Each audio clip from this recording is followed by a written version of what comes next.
Good morning mga idol. Ang ganda ng dahon ng alugbate dito sa tinanim ko sa paso.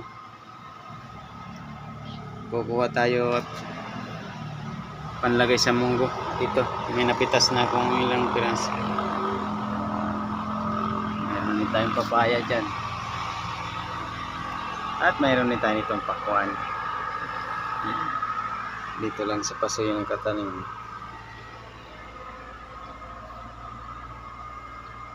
Isang buwan pa lang tong pakwan ko. Ayan. Meron na siyang yan, maliliit na bunga.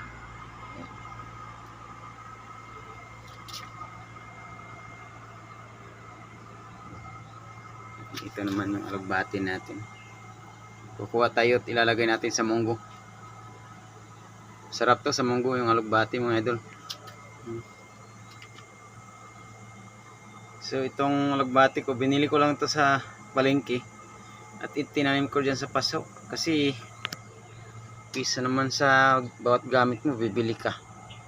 Kung may mabili naman kayo sa palengke, may paso kayo dyan, pwede nyo itanim ng ganito. Hindi na bibili bawat gagamit ka, harvest ka na lang. Ganda ng daon, oh.